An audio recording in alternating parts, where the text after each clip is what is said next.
Edsel Bryant Ford was the only child of auto pioneer Henry Ford and his wife Clara. He was born on November 6, 1893, as his father was testing his first gasoline engine.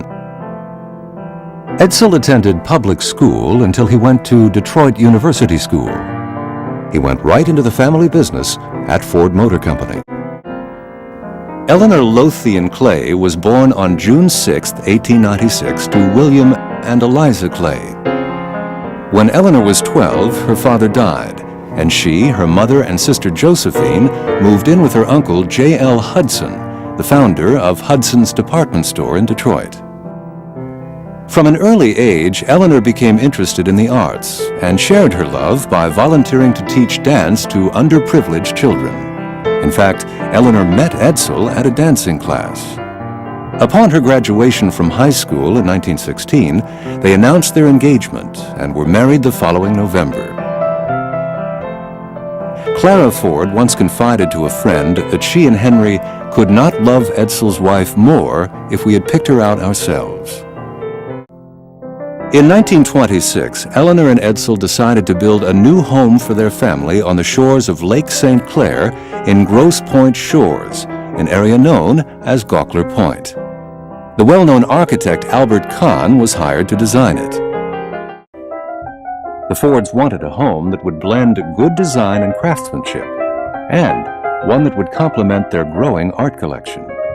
The 60-room house took shape as a cluster of structures resembling a village.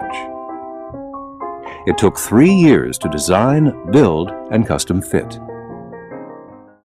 Edsel had an eye for design, whether it be in architecture, in automobile design, or even in fashion.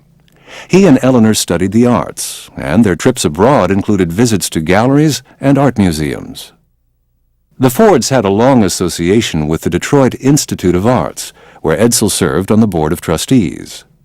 The Fords' hope was that art would enrich the lives of others as well as their own. During the Depression, they helped to pay the salaries of the professional staff of the Detroit Institute of Arts to avoid a shutdown. The Diego Rivera frescoes, entitled Detroit Industry, were a gift to the city of Detroit from the Fords. Though controversial in their day, they stimulated a large increase in attendance at the Detroit Institute of Arts, which pleased Eleanor and Edsel. Edsel was president of the Detroit Arts Commission from 1930 until his death. He also served as a trustee of the newly established Museum of Modern Art in New York City. Eleanor and Edsel Ford became the earliest collectors of African art in Detroit because of Edsel's involvement with the Museum of Modern Art.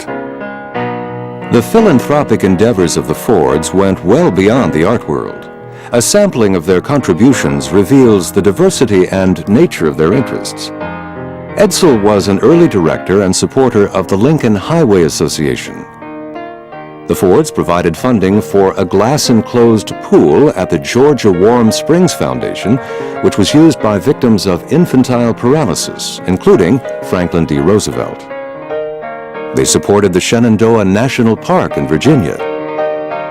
Both Eleanor and Edsel served as trustees of their high schools, now merged and known as the University Liggett School in Grosse Pointe.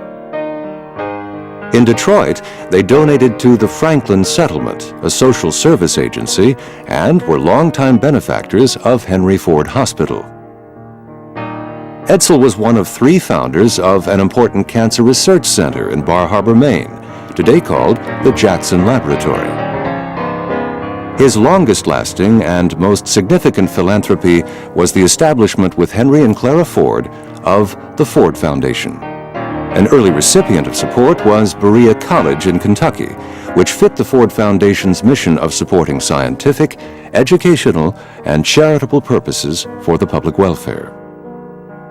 Edsel Ford died on May 26, 1943, at the age of 49. He was universally remembered as a gentleman, modest, civic-minded, and a devoted family man. To Eleanor was left the task of overseeing her family. In a letter written to Henry and Clara Ford, she said, "I hope and pray that I may in some way carry on as he would want it. Eleanor Ford served as the first female director of Ford Motor Company until her son Henry became president. She continued to serve on numerous charitable committees and replaced Edsel as a member of the Detroit Arts Commission. Her philanthropic gifts to Detroit institutions continued for the rest of her life. She gave $1 million to the Detroit Institute of Arts to establish the Eleanor Clay Ford Fund for African Art, which allowed for the acquisition of outstanding works of art. Eleanor's lifelong interest in the welfare of children was evidenced in her support for the Merrill Palmer Institute in Detroit, which was dedicated to the improvement of family life. Eleanor Ford lived at Gawkler Point until the end of her life. She is remembered by her grandchildren and all who knew her as being warm and gracious with a wonderful sense of humor. She died in 1976 at the age of 80, and the Detroit Free Press noted, "Mrs. Ford's greatest gift to the public, indeed her greatest legacy, is her home, which she had transferred to a trust with a request that it be used for the benefit of the public."